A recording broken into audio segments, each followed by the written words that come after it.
protectionism is a luxury belief. If you work in services and are untouched by this stuff, or if you don't actually scrutinize your grocery bill every week, then you can say things like it's patriotic for people to pay higher prices. You can say, oh, well, those automotive manufacturers shouldn't be using imported parts, right? For the people who are actually working at those auto plants or who really are, clipping coupons and watching their budgets like a hawk because, an extra $20 a week is a problem, then it's a different story. Hello, everyone, and welcome to the Focus Group podcast. I'm Sarah Longwell, publisher of the Bulwark, and this week we're talking tariffs, and nothing but tariffs. Frequent listeners of this podcast will know that the main reason former Biden voters switched to Trump in 2024 was so that he'd fix the economy, which to most meant helping make things more affordable for them after the inflation of the Biden years, where really just means the post-COVID years.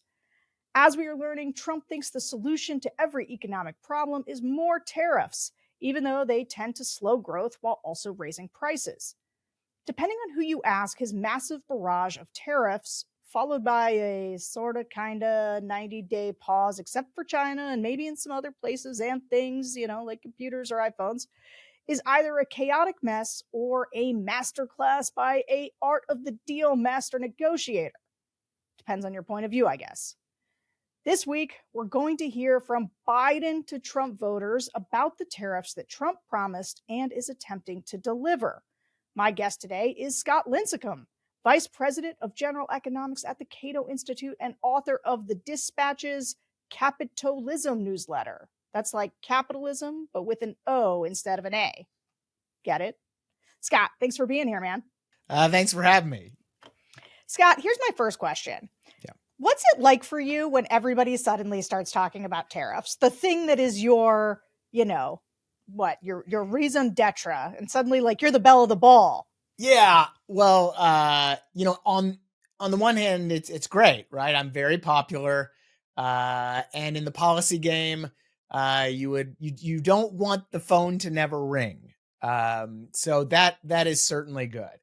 The downside is, a few things. One is that the phone never stops ringing. So in a way, I feel like, I wished upon a monkey's paw or rubbed the genie's lamp and wished to be popular or wished everybody cared about trade. And this is what I got, right? The other thing, of course, is, let's face it, online commentary from people who maybe are just reading about tariffs for the first time or just hearing about them from their friends or on Facebook or whatever.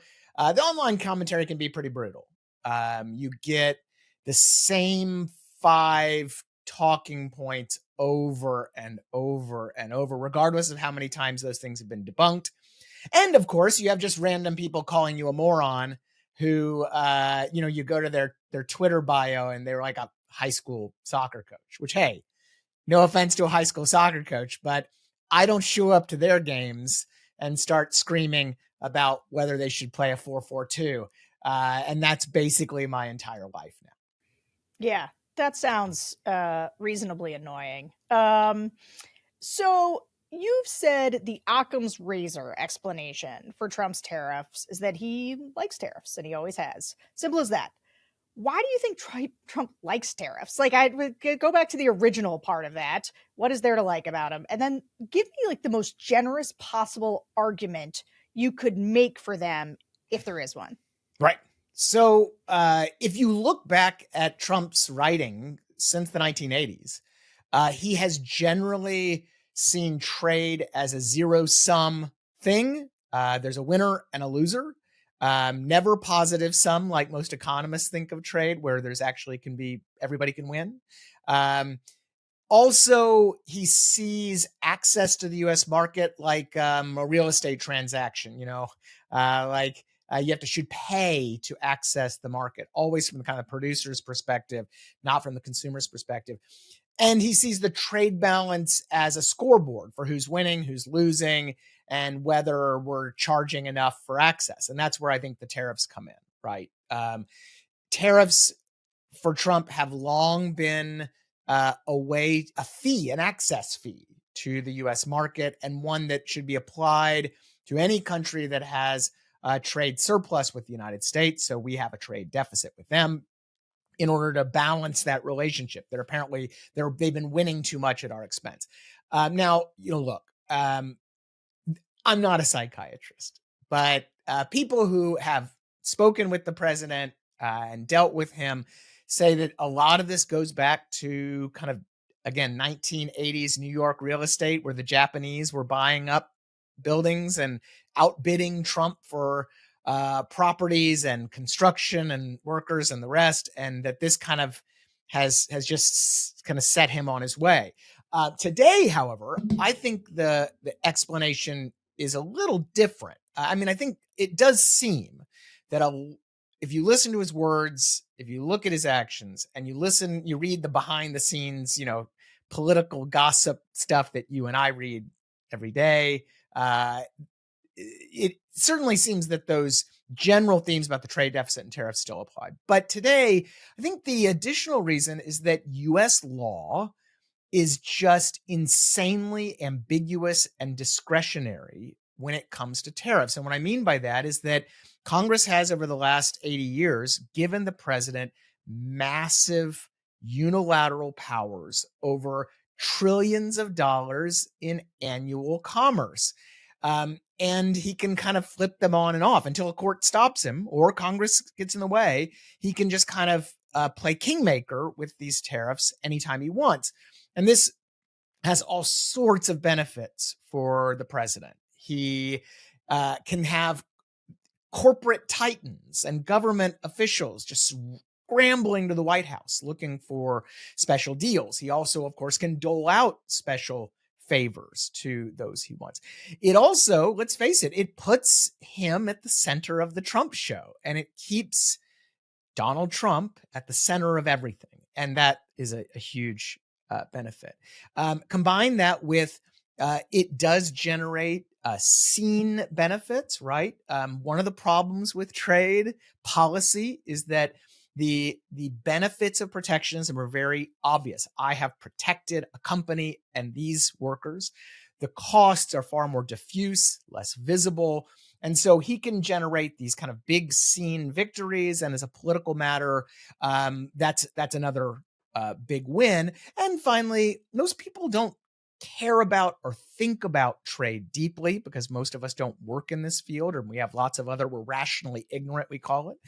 And so trade policy views on protectionism and foreigners and all this kind of stuff are just not what economists would say. And again, that's totally fine for regular folks. I do not blame them unless they're yelling at me on Twitter about it. And I think, again, there's some political power in that, because as a populist, Trump can kind of play on people's intuitions. I mean, a trade deficit sounds bad. Protecting American workers sounds good. And by the time I start trying to explain reality, the game's over, right? And that's a big victory for Trump and his side of things. Yeah, I think that's right. And look, as we get into the sound here, you're hitting the nail on the head in terms of people's vague instincts around what Trump is trying to do, what the tariffs are set to accomplish. And I do think so much of it goes really to whether or not people sort of trust Trump with everything and whether they have the luxury of trusting him. Because I think you can actually hear in the focus groups the difference between people who are on quite the low end of the economic scale, who just were like, I got this guy. I hired him to lower my grocery bill, like to make consumer goods cheaper, and they're not getting cheaper, and I'm worried about that. Yeah. Versus people who are like, let me tell you about the 4D chess playing of the Grand Master here and explain all of it to you. And so it is interesting how people sort of the lens through which the tariffs come. Oh, for sure.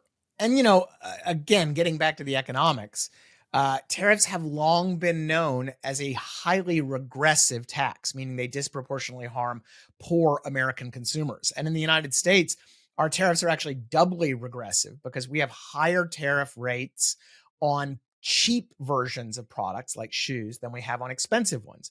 So it is a luxury. Protectionism is a luxury belief. If you work in services and are untouched by this stuff, or if you don't actually scrutinize your grocery bill every week, then you can say things like it's patriotic for people to pay higher prices. You can say, oh, well, those automotive manufacturers shouldn't be using imported parts, right? You can say these things. They don't really affect you too much directly. For the people who are actually working at those auto plants or who really are, clipping coupons and watching their budgets like a hawk because, an extra $20 a week is a problem, then it's a different story. Yeah. Okay. So let's get in and listen to some of these voters because I'm excited for you to kind of hear how the average American talks about the tariffs and how they're feeling about them. Okay. So we've got one quick methodological note starting this week and going forward when we screen for Biden Trump voters. We are agnostic about who they voted for in 2016. So they might be Trump, Biden, Trump voters, or they might be Clinton, Biden, Trump voters. And in the past, we've sometimes specified first-time Trump voters. It is possible they voted for Trump 2 out of 3 times. Just want to be clear about that. And then another programming note, this tariff situation has evolved so much since we conducted these focus groups, which is only a week ago, and it probably will again before we put this show out because we're taping this on Monday. But I think the broad strokes of what the voters are saying here are totally applicable. Okay, so like I said, we convened 2 groups of Biden to Trump voters for this show. People were all over the map about the new tariff regime. Some were strong defenders, some were strong detractors, and then most people fell somewhere in between. So let's listen first to what the tariff defenders sounded like. Let's listen. We often forget that Trump's a salesman. He's a negotiator. So he needs to swing the pendulum way out so that he'll have something that comes back that's kind of reasonable. Like when you sell real estate, you don't just sell it for like, oh, this house is worth $300,000. No, it's worth $500,000. And it's great. Look at these huge rooms and everything else. Somebody takes another stance and you meet in the middle. So he needs tools to be able to do that. The tariff is a tool. It's not going to be necessarily a long-term thing. It's a tool to bring people to the table. And according to what we're seeing even today, the New York Times said 17 out of 20 countries that they had on their list have already reached out, basically try to renegotiate. And as of tonight, it was 70 countries that have reached out to renegotiate. So you can bet some of these tariffs are going to go down. Some will maybe go away, if we reach some sort of parity with the other countries. But in the end, the whole stock market panic, it's like, okay, that's short term too. Since 1929, the stock market has crashed 6 times. And you know how many times it stayed crashed? 0. It always comes back. And it will come back again. The only people it hurts right now, basically, are the 50 wealthiest people in the country. Those are the people that are taking a big hit. But for just about everybody else, as long as you're not stupid enough to sell like today or yesterday, you're going to be fine. If anything, you should be putting money into it while things are low, and make a whole bunch of money while you can. It's great for people that are thinking about it as an opportunity. So I don't think the tariffs are going to be long term. I think people are going to come to the table, including China eventually, because they're going to be one of the few that holds out. And even if it's only a little bit better, we'll take it. It's still going to be better than it was, which was really bad for the American worker, because the American worker has standards. We have environmental standards. We have safety and human rights standards. Guess what don't exist in China? Environmental standards, human rights standards. So of course they can make things really cheap because they don't have to abide by any of those same standards. So it's completely not level, completely not fair. I look around my studio here, my office here, and I just see products that aren't, I try to buy American. I see products that aren't made in America. I see us, having less of a pull toward, exporting our own products to other countries and more of importing. But if the idea is to kind of balance the deficit and refinance the debt, we cannot continue to keep going down to borrowing $2 trillion a year, whatever it is. it just cannot continue. I love that we have a president, and that's so weird for me to say because I was kind of a never Trumper, right? But I love that we have a president that's putting together a team to say we have to stop the bleeding. And it's not just like a nick. It's not a nick. Like it is a gush. I'm sorry, that's pretty graphic. Bad example. We are just bleeding our future dry. So as far as the tariffs go, man, if we can land this, then I think it's a great way to try to, I guess the right word might be recalibrate or even reinvent. Like we're so deep in the hole that we have to do something like this.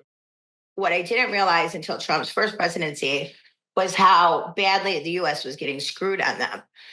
And people are talking about, the cost of things going up and stuff. The issue is we buy those things. We have Temu that we pay 59 cents for a living room set for. And the reason we pay that little is because, and I'm not even sure if it's all sweatshops these days. China has like billions of people. It's just the way their country is. They don't sleep, they work. Americans want to get paid for what they do. So the cost of things in America costs more. And we have to be willing to pay more, which is impossible because we don't make more. But what Trump is trying to do is bring commerce back to America, bring jobs back to America, have things American made. And I understand the oxymoron of what's happening because we can't afford to buy those things, but we want those things. But that's where tariffs are going to come in. And we're going to have to deal with a small recession or possibly a small depression if we want America to be actually great again. We have to raise the standards ourselves. And that includes charging other countries for the goods and labors that we do as equally as they're charging us, and then not pay 59 cents for a bag of crap from China and buy something decently made from America. Okay, Scott. So I can't wait to get your take on all of that. But I do just want to say it doesn't surprise me because when I listen to voters all the time, voters do tend to mirror what sort of Trump and then his media ecosystem tells them.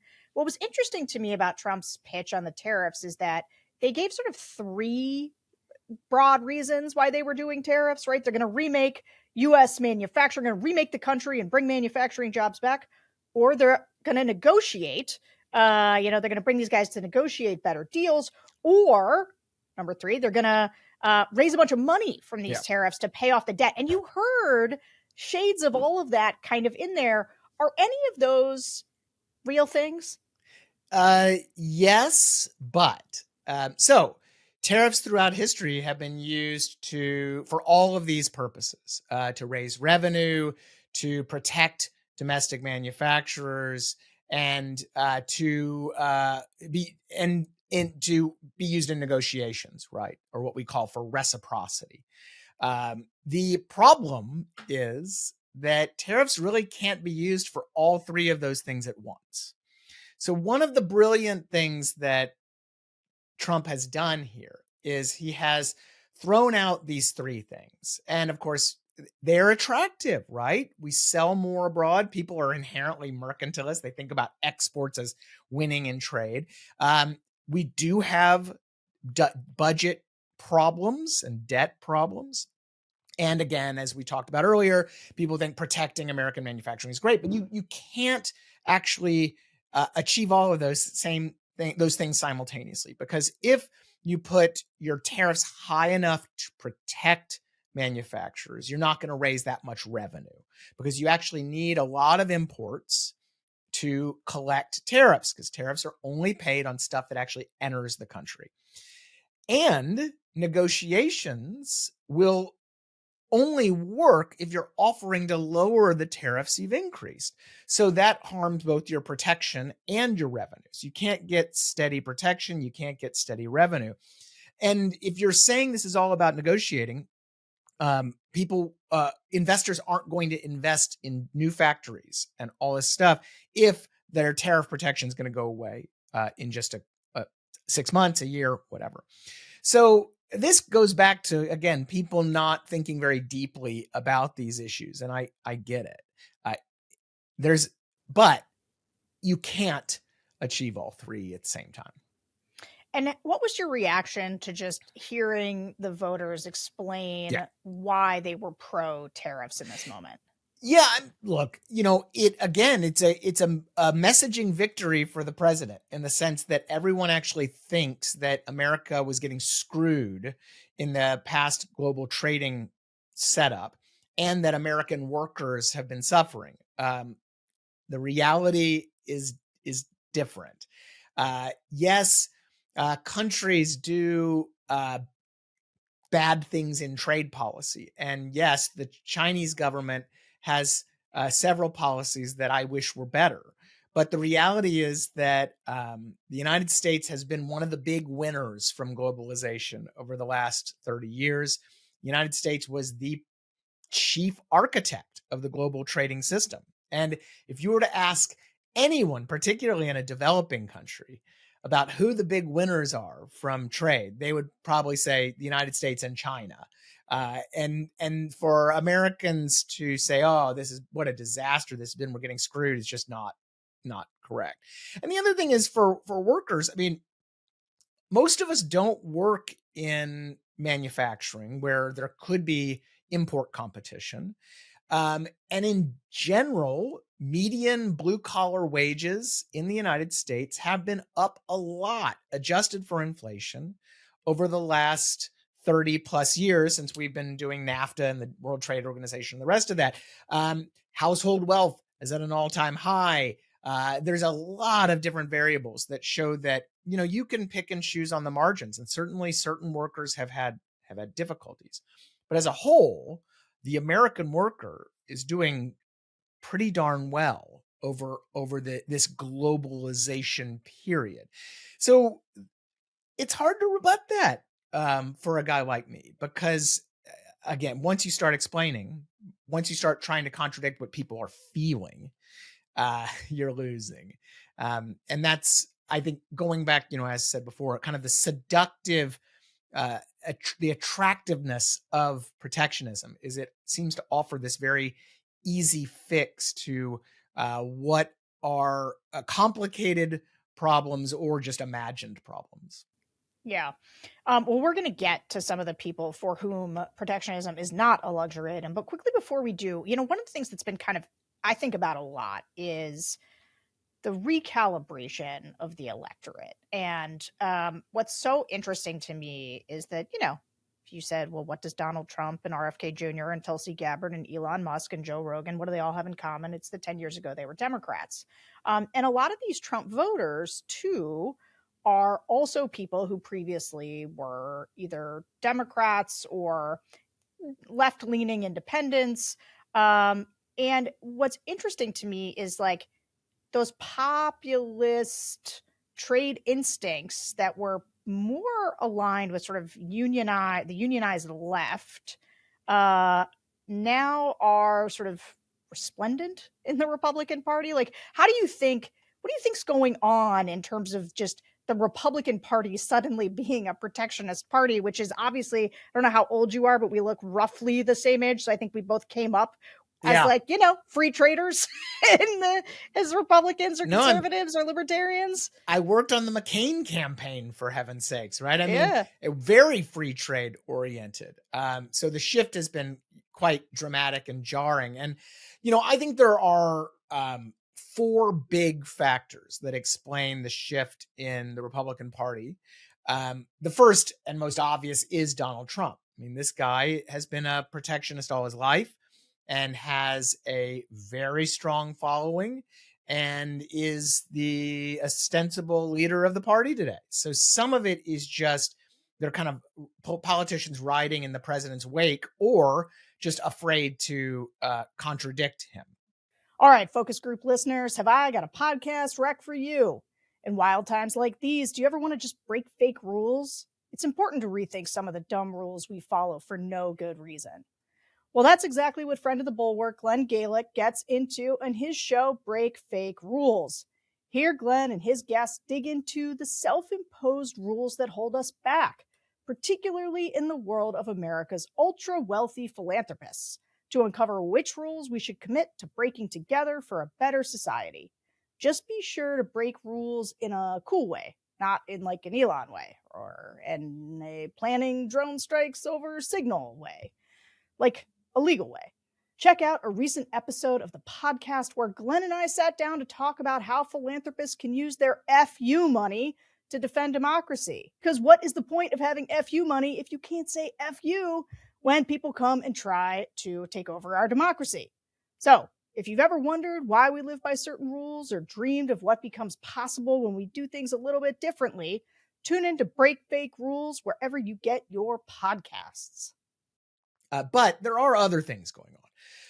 A big one is the Great Recession. I don't think a lot of folks, and I include myself, in like 2012, really thought that the Great Recession was still going on. But the reality is now in retrospect, we know that, the economic scars were deeper and far longer lasting. And it was only in 2016-ish that things really were kind of steadily improving. 2014, things were still pretty bad. And then they kind of we've been on a nice course for a while, but that had a lot of, I think, effect on people's views of the government getting involved in labor markets or that trade screwed us or China screwed us and all this kind of stuff. Because again, it's very easy to point to, that happened, not to these more complex issues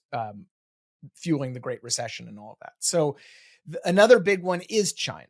I think China's rise as an economic rival and geopolitical threat, along with very real human rights issues and the rest, I think that has created, particularly, again, a decade ago, everyone was talking like China was going to own the century, that China was just going to eclipse the United States in terms of GDP. It was this massive country that was just killing us in all these different areas. And I think that really set for a lot of American people and for a lot of politicians, this idea that we have to do anything and everything to counter China. Now, today, China's economy is battling deflation after a really pretty disastrous crackdown on private business and the COVID zero stuff and stuff. Foreign investors are not super psyched about the Chinese economy. China's catching the United States in terms of GDP. Just overall, it may be never going to happen, at least on kind of a nominal basis. And per capita GDP is still pretty darn poor place, but it doesn't matter, right? That's again set. We now have this rivalry, that we have to abandon trade and other things to counter China. And you hear this all the time with Republicans, that this is nothing to do with free markets. It's about countering China, and trading with China in general is not about free markets. We're going to do it. And then finally is the pandemic. Nerds like me can tell you all day long that global supply chains actually performed better than nationalized ones like baby formula, right? Our deepest, most prolonged crisis was something that's almost entirely made here. What I say doesn't matter. When store shelves are empty, when supports are backed up, it's natural to want to reshore, to bring everything home. The idea is, if we made everything here, we'd be safer. Not so much, as the baby formula thing shows. And there are other examples too. But so you combine those four things together, and I think there's just been this tremendous push, both in the Republican Party and nationally, for more, populist, protectionist policy. The interesting thing, though, I should note, is that the American people themselves in the polling aren't like huge protectionists all of a sudden. I just think they're more open to this type of rhetoric. If you look, support for free trade among Democrats is like an all-time high, but even among Republicans is not like in the toilet. But nevertheless, again, I think this rhetoric sells pretty well right now. Yeah, well, it's not in the toilet yet. Let me tell you, there was a time when every Republican I was talking to supported Ukraine. And Trump's hammering on these things goes a long way to changing people's opinions. Yeah, and there's a trust issue. One of my favorite polling results from years ago on trade was Democrats supported trade agreements when Obama was negotiating them. And then Trump came into office, and Republicans didn't. They didn't like trade agreements. And then Trump got into office and it just switched. Like overnight, Republicans liked trade agreements, Democrats didn't. And it's because their guy was negotiating, right? So buried in all of this, much to my frustration, is partisanship and culture and other things that have nothing to do with the economics or the history of US trade law or any of that kind of stuff. Nothing that I actually deal with, right? So I think it's important for trade experts to acknowledge that a lot of what I talk about every day is not driving this stuff at all. It is, and I always warn anybody who's claiming that there is a simple solution to this stuff, whether it's tariffs or whatever, is selling you down the river, because it's just not that simple. All right. Well, now that we've gone through that, let's get to the people who think the tariffs are no good. Because we did listen to a lot of the Biden to Trump voters who were mad about the tariffs, actively mad. Let's listen. I had to get an oil change, and it's not even at a regular car dealer. It cost me $10 more. So I'm not seeing it. And why I voted for Trump was for the prices to come down at the grocery store. Nothing's come down. That's why I voted for Trump. And they're talking about your cell phones, your cars, and everything is just going higher. I know it might hurt for us now, but when it hurts now, it's hard to recover for someone like me. So it really hits me in the gut. So I'm really hoping for a short part of this, and like what you said, and hopefully that people can all get together and agree on a better thing. I don't even know when his official re-election began or the campaign began for Trump, but he said on day one, prices are going to go down and the war in Russia and Ukraine is going to end within 24 hours. And neither have happened, and neither seem like it's going to happen anytime soon. So it's nice in theory, but we were promised a lot of things that are not happening. To make so many things in the United States will cost lots of money, even for like just the basic stuff. And we're not even talking about like the furniture or anything. Especially with medications, I know I had to go through surgery and my insurance wouldn't cover those medications. And I remember looking up and, I look a lot of stuff because from being from a different country originally. And I was checking, and those medications are sold in like $1 or $2, So I think that's why still we're able to buy some medication here, even if it's like out of pocket. And if those medications have to be made here in the United States, nobody will be able to afford any medication. So I think these tariffs, I understand that will bring some more job opportunities, and that's what I guess his main goal was. But if this war goes on with like, I'm going to do 125 because you didn't listen to what I said, it's not going to head good way, especially if you are dependent on someone else to, import like 80% of your goods. The tariffs I don't get, and it kind of concerns me a little bit. And as mentioned earlier, being a dual citizen Canadian, I've kind of got, another perspective on this. But I'm hoping it will make sense shortly. Right now, it kind of doesn't to me. The tariffs have a place and can be quite effective. I just think how it kind of went down is it turned tariffs into an emotional issue. And now there's no logic. Like, I wish you people could come with me. I have to go back to Canada for the summer. I can't even talk about this with my Canadian family and friends because it's so emotional now. You go, no, but wait a second, here's how tariffs work. And, Aaron had some good points where, tariffs are useful when you've got countries taking advantage of your country and not obeying intellectual property rights and so on, because it's become just emotional now.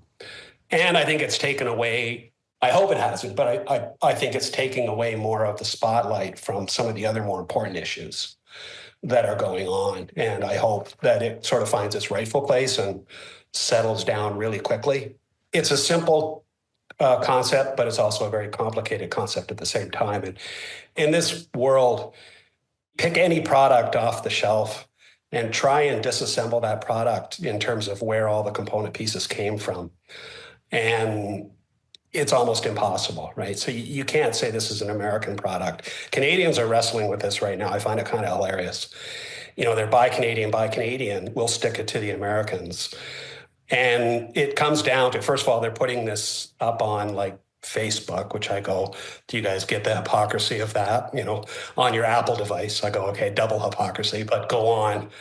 And buy Tim Hortons coffee. And I go, well, who owns Tim Hortons? It's actually an American outfit, right? This part of it, when you hear there's people who were skeptical of the tariffs, were skeptical sort of for two reasons. One, negative personal consequences, right? They feel prices going up, certainly not going down since Trump got into office. And I would say this is, of all, I talked to a lot of these sort of Biden to Trump voters, and this idea of prices not coming down is the thing that is making people the most frustrated about anything. But you also, you've heard some people sort of say like, oh, this is short term, we got to hold out for the long term. What are the short term consequences of the current tariff whiplash? And then maybe also do the long term consequences for how does this impact people, I guess, let's say. Yeah, I mean, prices are the most obvious one. And quite frankly, one of the reasons why I didn't think the Trump administration would do on tariffs what they've done, which is, 10 times the amount of tariffs compared to Trump's first term and 10 times faster, because the tariffs in the first term took almost 2.5 years to implement.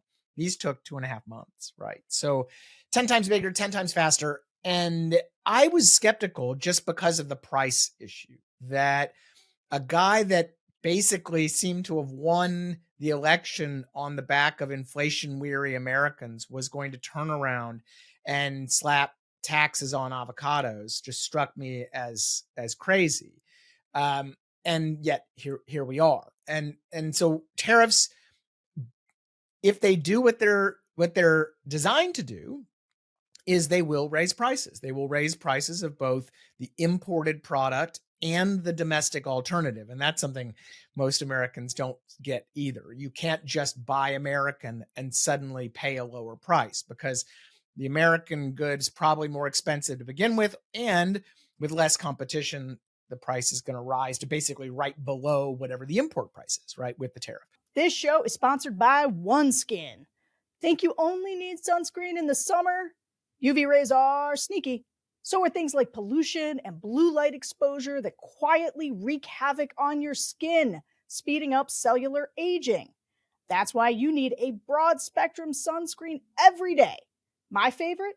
OneSkin's SPFs for the face and body. OneSkin is the only skin longevity company proven to reverse cellular aging. Their SPFs block UV rays with a non-nano zinc oxide and neutralize the free radicals that come from UV, pollution, and blue light with a potent blend of antioxidants. And I love being antioxidized. The mastermind ingredient behind it all is OneSkin's OS1 peptide, the first ingredient to target a root cause of skin aging, cellular senescence. Say that 10 times fast. OneSkin was founded in 2016 by an all-woman team of scientists with PhDs in skin regeneration, stem cell biology, immunology, and bioinformatics. That sounds like some smart ladies. I love OneSkin, and the news is aging all of us a little faster these days. And so I know all of us can use some help from modern science in our skincare. You'll only find OS1 in OneSkin's line, so be sure to add OS1 Face SPF and OS1 Body SPF to your daily routine, just like I do. Get 15% off with code THEFOCUSGROUP at oneskin.co. That's 15% off at oneskin.co with code THEFOCUSGROUP. After you purchase, they'll ask you where you heard about them. Come on, guys, support our show. You know I'm the one who told you about this. You got to tell them we sent you. Invest in the health and longevity of your skin with OneSkin, and your future self will thank you. Don't screw over your future self. Moisturize like your future self cares, because they do. Along with the fact that retailers have been quite transparent that the amount of tariffs we're talking about, 25% in most cases, or in China, 100+%. And the products that are covered, things that are just simply not made in the United States, like avocados or bananas, or a lot of low value clothing and footwear and other things. I mean, there's just no American alternative. So you're just going to pay the tariff, you're going to pay a higher price. So that's inevitably going to be the case. And retailers with relatively low profit margins have said, we can't eat the tariff. We'll eat a little of it. We'll spread it out. We'll do what we can, but we're passing this on. And, one of the things we're doing at Cato right now is actually tracking price hike announcements, because there actually have been quite a lot of them especially in things like construction materials, a lot of that, right? So the other, though, I think big impact, so prices are your most obvious one. The other big short-term impact is on uncertainty in the market, because one of the downsides to having that little tariff switch in the office that Donald Trump loves, that Congress gave the president and Trump loves to flip on and off, is that business owners have just no way to predict what's going to happen tomorrow. I mean, literally in the middle of this podcast, I just got a ping that Trump is maybe suspending the car tariffs, or because for automakers can't prepare. So this is an impossible environment for business owners. So anybody who is at a company as a worker, as a manager, whatever, that was planning to hire, planning to invest, planning to do something, and they have some sort of exposure to the trade world, to imports, and there are a lot of these people, you're just not going to do it. And that, I think, is going to also redound to kind of voters' perceptions of these things. Long term, the impacts are harder, right? In one sense, it's easy. We know you get less economic growth, right? Tariffs are like any sort of tax. You're going to have less consumption and less economic activity. Tariffs are actually a particularly distortive type of tax, so they actually they slow growth more than other types of taxes.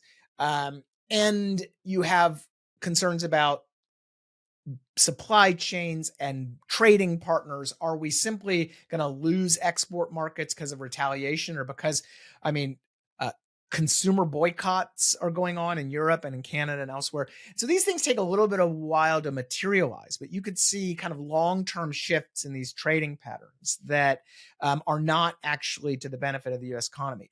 And I think the other long-term economic issue we need to now be looking out for is the U.S. status as a safe haven for global investment and the dollar's value and all this. This is typically thought of as being a very good thing. But again, because there's so much uncertainty, and because Trump has just thrown grenade after grenade into the trading environment in the U.S. and beyond, investors are actually pulling out their money from what used to be thought of as safe havens like Treasury debt or government debt, which affects mortgage rates and other things. And so this is another area where, beyond the short-term jitters, which we've seen that too, Treasury yields, which affect mortgage rates, have gone up a good bit in the last month or so. But you could have a situation where you actually have persistently higher debt costs, and that's bad for American consumers, particularly, again, on the lower end of the spectrum, but also bad for the government because it costs more to borrow, and we're borrowing, unfortunately, a ton. Okay, so you're talking about uncertainty in terms of the market. Now, I want to talk about uncertainty among the voters, because the third and biggest group, right? We have our hardcore pro people, we have our hardcore anti-tariff folks, but most of the people in these groups kind of fell somewhere in the middle. They're concerned about how prices might go up, but they're also kind of in wait and see mode. Like, maybe this will work out for us. Maybe this is good. Yeah. So let's listen to what that uncertainty sounds like. I'm worried about the price of everything going up, but the wages have also went up, and they're finally getting close to livable wages. The cost of houses went up. So it's just what's going to go up in price everywhere. But I really like the idea of bringing the jobs back to America and creating more jobs here, and just focusing on our country, ourselves, instead of trying to fix everybody else's problems. He actually wants to work on our own problems. I do agree that Trump is a businessman. I think he wants leverage. and tariffs is a way to get leverage for him. So I agree. I don't think it's for forever. I'm not worried about the stock market. It will come back. I am worried personally about groceries. That's like the biggest thing for sure for me, because that's a survival thing.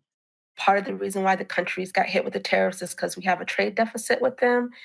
So he's trying to make up that difference because a lot of countries, we can't sell our stuff there. There's so many different restrictions, and we kind of let them sell their stuff here with no restrictions. My one concern, though, is with China. I know even our medical supplies, like Band-Aids, all kinds of things are made over there. So if it goes back and forth, they can really just say, okay, well, we're done with you. And then, are we going to be able to make up the difference? So that's my main concern with that. From my understanding of tariffs is, I think the real motivator behind it is so that they can refinance their debt, right? So that they can kind of tank the economy for a little bit, have stocks go down, interest rates drop, so that they can refinance the trillions of dollars in debt that we're actually in to be a lower cost. And that's actually the goal, not necessarily to bring back manufacturing to the US, because then getting, materials to even build factories from China and all of those things would be more expensive. So maybe, manufacturing in the US is part of it, but it's really more for refinancing the debt is the main goal. But in the short term, I agree, maybe that could be a good strategy as long as it's not going to impact people for too long of a period of time. Luckily, I'm 38. I pray I have more time to circle this back around and recoup what was lost. But for me, I'm seeing it as a time where I can buy so that for later. So for me, it's okay. But I know my situation is not like everyone else. My mom is 69. She's terrified. So that's the thing with all this. It benefits some and it's so bad for others. So, but as far as it not happening fast enough, I mean, he just got in office now, not even a full 4 months, right? So I understand it's going to take time, but I think that this is exactly that shakeup that we need that's going to then bring changes. So maybe just hit, I don't know if there's anything in there you want to address. I want to ask you about Trump doing the carve-outs after he said he wasn't going to do the carve-outs, but just go ahead and react to what was a little bit of a mishmash of reasons why it could all be okay. Well, I mean, on the bright side, I'm really enthused to hear from almost all of your respondents that they understand that tariffs mean higher prices. A consistent talking point from the president was that this was not going to increase prices. And so one of the silver linings I can take from our discussion is that guys like me have done a pretty good job, and many others have done a pretty good job at educating the voters that this does mean higher prices, regardless of the promises we were given, particularly during the campaign. But I mean, even now, you hear Treasury Secretary Bessent and others say, oh, no, China's going to eat the cost. No, I think everybody gets it. It's going to mean higher prices. Then the question is, what is this worth it? And I was amazed to hear that people think they bring up this idea that this is just about refinancing our debt. But this again gets back to the fact that, tariffs are anything and everything to everyone. There are a million justifications. There are all sorts of theories about what they're doing. And it is, for me, I mean, it's almost impossible to deal with, right? I mean, again, I just said that, in fact, Treasury yields have gone up, which is the opposite of what this so-called theory would want. And that's bad, actually, for our debt. But, I mean, again, somebody heard it from somebody, and that's kind of how, and it's, then it's fine. And so that's a very difficult thing for a guy like me, because you just, impossible to bat down all these different reasons. The other thing that I think is very important and valuable was the person who said, he just got into office. And this is where I think things are going to get really interesting, is we're in the, maybe the first inning of a long game on since it's baseball season, right? Of this stuff. And voters tend to be pretty forgiving of new presidents in the short term, and they tend to be pretty forgiving regarding inflation. So it takes a while for them to start getting really angry about inflation or to notice that prices are getting better. So each way, right? So as I've been saying for a while, I think the ball game here, to continue the metaphor, is going to be this summer.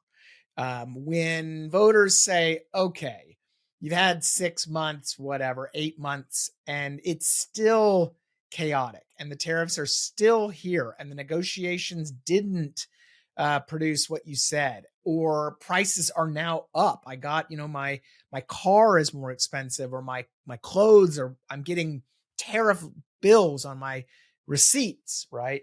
And then they're going to say, okay, this has nothing to do with Biden. This is what Trump promised, and this is what he's getting us. If the stock market is similarly in a bad place, or still kind of just, even if it's just flat, right? If mortgage rates are up, then I think some of these fence sitters right now are going to be less willing to give the president the benefit of the doubt. So I think that's one of the reasons, actually, you're seeing the Trump administration pivot, it seems, pretty quickly to trying to put a lot of this to bed quickly. These 90-day deals, right? Is that, it seems like somebody in the White House has taken the keys away from Peter Navarro and is trying to get this to a place that by the time voters are blaming or crediting Donald Trump, the tariff stuff has been put behind them. Now, it doesn't mean there still won't be problems. If we end up with a 10% global tariff, but those are going to be much less visible than all the rest of the stuff, right? The biggest tariff hits. So, we'll just have to come back in a few months. Yeah, the one other thing I'll say that is unusual for Trump voters is like, they know the tariffs are Trump's. Like, there is no mistaking. Right. This is not Biden's economy. I think for Trump, whenever he wants to blame anything, he sort of looks back and says, well, Biden left that open border, and Biden, he made the economy terrible. But the tariffs are his, and everybody knows the tariffs are his. Yeah. And he's promising this big jobs boom and all these factories, and he's got all these big announcements of, promises in the future. So if you're facing higher prices and the rest of the stuff hasn't materialized, and Canadians won't buy our liquor anymore, and then, there is, I think, the potential for the voter sentiment to shift pretty harshly. But I think, going though back to what people are thinking right now, if you look at consumer sentiment data and other things, people are already in wait and see mode, which is, of course, bad for the economy because businesses depend on kind of consistent customers. And so there is a chance that things actually get worse for the economy as a whole because a lot of folks just are so unsure as to what's coming. Yeah, I'm not sure that there's a worse business environment than just rampant uncertainty. No, and are going next. Dorks like me are eagerly awaiting the first quarter GDP data because it'll have investment data in there, and then especially second quarter because there is, every single survey, so what we call soft data out there, has had business managers, CFOs, all this basically say, we cannot invest right now. We are holding off. And that, along with the consumer spending going off, or the consumer sentiment going off a cliff, we could be in for a bit of a shock. Huge economy. I always have to say, the United States is a huge economy. We're primarily services, but it certainly is looking like a recession is at least 50-50, if not more of a chance these days. Let me just ask you really quickly. Trump's were up and down. There were going to be no exceptions. And then, he went ahead and did carve outs for favored industries, like exempted electronics, smartphones, computers, although he's been, I don't know. Then he truthed over the weekend that he didn't make the exceptions and whatever. And now you said he's maybe on cars. So what is he doing? How can we operate with him just kind of going? It's one thing for people not to be even sure whether we're trying to pay back our debt or remake the American economy or force people into negotiations. It's another thing altogether to day to day not know what we're doing. I don't know how much people pay attention to this stuff. I always try to. So fortunately, I don't live in DC. I live in North Carolina, and I like to talk to my neighbors. And because my neighbors are normal humans, they're not like me. And, even they will ask me a little bit about this stuff because they know what I do. But for the most part, they're checked out. And that I just don't know. I don't know if they're going to, if most people are really paying attention to the drama, or they know that Scott Besson has now replaced Peter Navarro and that there are going to be exclusions.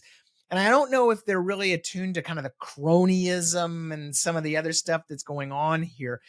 I wish, of course, they were. And that stuff, offends me. But I also try to remember that most folks are sane and they actually have interests outside of international trade policy and politics. Well, then, as our last bit of sound here, I'm just going to play for you because we asked the groups about the tariff situation after Trump paused the tariffs, and there was a lot of frustration with the sheer chaos that's been unleashed, not the least of which was China's retaliatory tariffs. But the people were scared about escalating tensions with China. So let's listen to how voters talked about just the chaos of it all. I think the trouble is right now we have two leaders of two very, very huge, powerful countries who both have their dicks out and are measuring them. And they're not doing anything that's good for the people of their country. And because of these two very specific leaders, we are looking at the possibility of a World War III over something that could be sat down and talked diplomatically. And that's where Trump's issue lies. Why none of us voted for him in the first place is because he's the bully in the playground. You know what I mean? And if it's not his way and the way he wants it, he's not going to give. And now you're going against somebody like China, who is probably going to get North Korea on their side too. And we're all going to be speaking another language. I think we'll have to back down first because China, this would happen in the 90s. We would have had the power position. But if you look at BRICS, China has a lot of powerful allies also. They make a lot of our stuff. They also own a lot of our stocks. They own a lot of our farmlands. So if it came down to mano a mano, it's we're not in a good position because if they stopped everything, how are we going to make these things in our country tomorrow? Mm-hmm. It would take at least 18 months to probably 2 years to be able to replace the difference. And that's the best estimate possible. So hopefully they can come to some kind of consensus. I do know that they closed the loop with Temu and Shein and all those kind of sites that were able to buy stuff really cheap. It'll be sad if he doesn't back down because the fight keeps on going. Another thing I know a few months ago when, all the war happening between Russia and Ukraine, when we were going with Ukraine, there was a big group forming from Russia, India, and China. They were forming their own ally and they're backing up everything.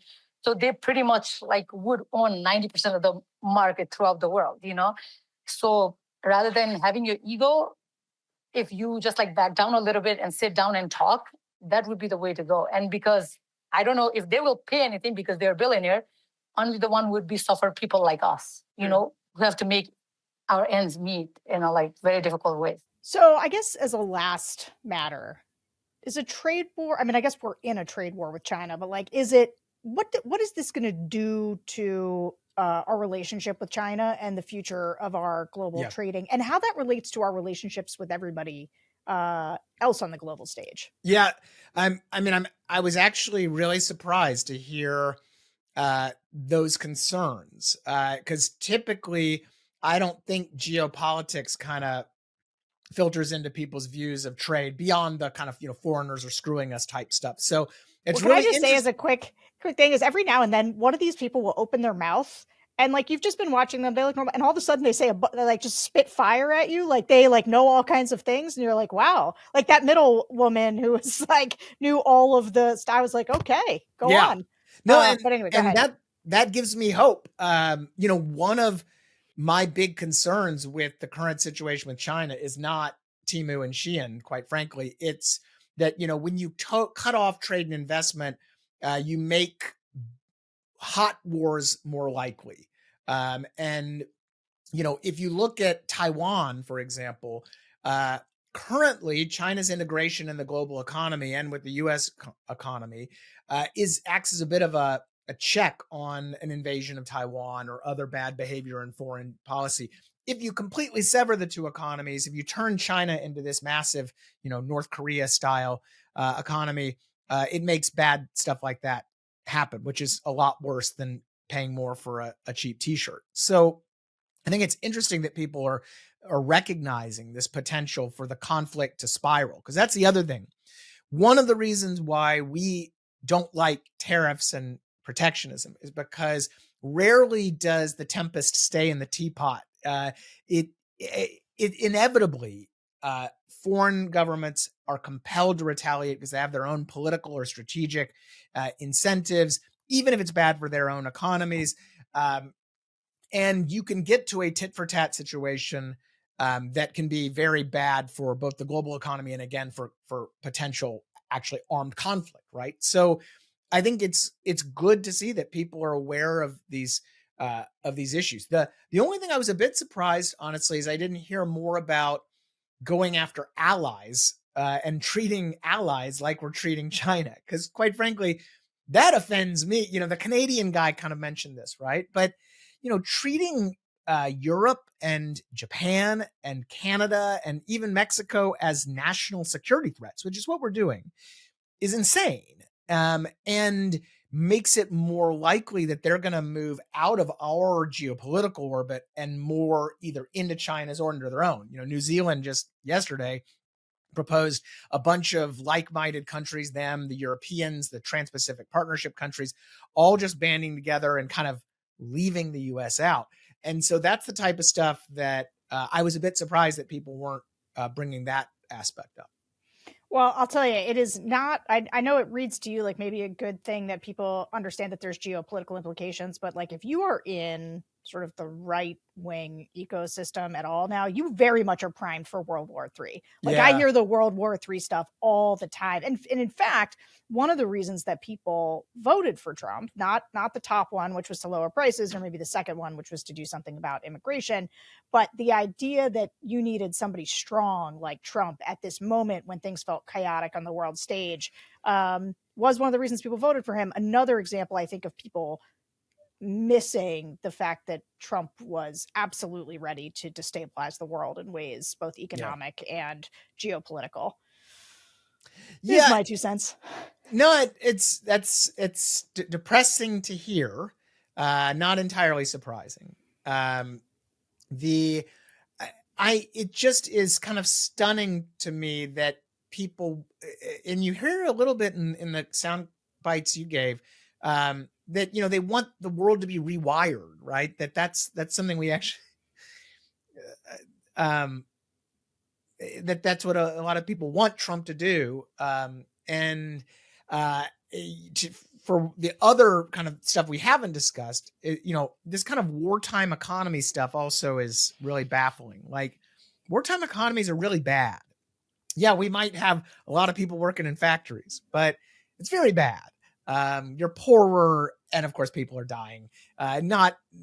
Not a good place to be. I wish fewer people were enthused for that prospect. Yeah, I mean, look, this is a longer conversation, and we don't have to end with all of this. But I oftentimes argue with like Tom Nichols or JVL about the idea that this is because people are bored or idiots and we're a decadent society. But there is a little bit of that in here, which is that people simply do not appreciate the wealth and prosperity and peace that the last 50 years have granted us, and that we are throwing all of that overboard because most of us who are alive right now don't remember a time where it wasn't peaceful and prosperous. Yeah. I mean, there's definitely a bit of that crisis of abundance baked into a lot of this. And, I think the other thing is there are things in life today that are chaotic and disruptive, and people crave kind of security and change. Everybody. I mean, it's been change candidates forever, right? Mhm. So it's very easy to promise the alternative when it's just kind of this fuzzy thing out there. But that's why we have, there's guys like me to remind folks that actually the protectionist alternative is really bad. And we've already tried it and it was bad. And I'm trying to prevent a return, but it's tough sledding these days. Great news, Scott. Everybody loves an expert these days. Yeah. Well, we do love an expert here on this show. Scott Lincicome, thank you so much for joining us. And thanks to all of you for listening to another episode of the Focus Group podcast. Don't forget to rate and review us on Apple Podcasts, subscribe to The Bulwark on YouTube, and become a Bulwark Plus member at thebulwark.com. We'll see you guys later. Thanks, Scott. Sure thing.